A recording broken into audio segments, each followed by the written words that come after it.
చేయకూడదు.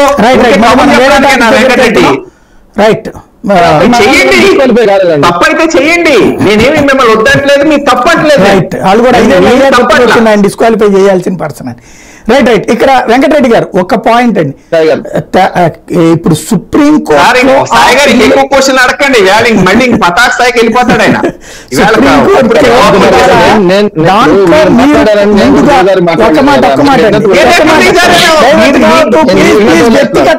Sir time waste అయిపోతుంది.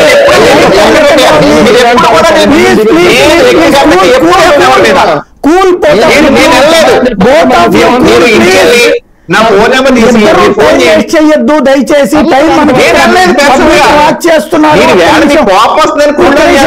రామ్ కుమార్ గారు,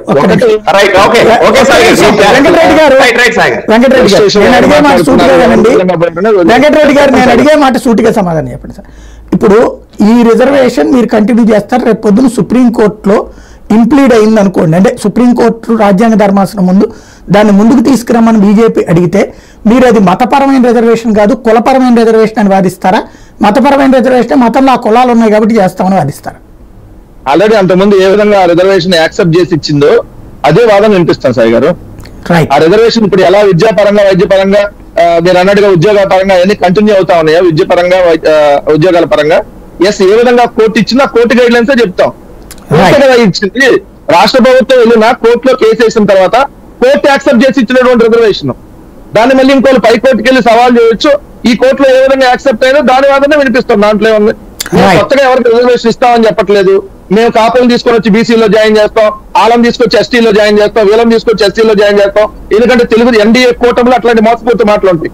చంద్రబాబు నాయుడు అధికారంలోకి రావడం కోసం ఇదే బీజేపీతో కలిసినప్పుడు కాపుల్ని బీసీలో జాయిన్ చేస్తా అన్నప్పుడు ఇదే రామ్ కుమార్ గారు ఇదే బీజేపీలో ఉన్నారు. 50%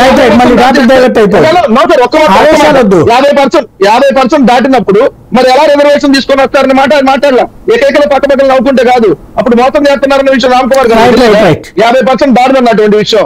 మరి ఏ విధంగా మీరు వీటన్నిటికీ నాది పూచి అని చెప్పి మోడీ బొమ్మ వేసుకున్నారని ప్రచారం చేస్తారు 2014లో 50% దాటి కుదరదని తెలియదా? అది చెప్పండి. మేము అట్లానే కొత్తగా ఎవరికి ఇస్తామనో 50% దాటి ఇప్పుడు రిజర్వేషన్ 50% ఉంది, దానికి మించి 0.1 కూడా యాడ్ చేయడానికి లేదు. సో మేము కొత్తగా ఎవరికి ఇస్తామని అంటున్నా. అక్కడ ఉన్నటువంటి రిజర్వేషన్ రద్దు చేస్తే మాత్రం 80% ఒప్పుకో. మా స్టాండ్ ముస్లింలు ఖచ్చితంగా 4% కంటిన్యూ ఏదైతే అవుతుందో అది ఉండాల్సిందే, అది మా క్లియర్ స్టాండ్. రైట్. లక్ష్మణ్ గారు, ఇక్కడ సుప్రీంకోర్టులో రాజ్యాంగ ధర్మాసనం 14 ఏళ్ల క్రితం చెప్పింది దీని మీద ముస్లింల్లో కులాల వారీగా మేము రిజర్వేషన్లు ఇవ్వడం అనేటువంటిది కరెక్టా కాదన్నది వెరిఫై చేస్తామని. ఇప్పటిదాకా అది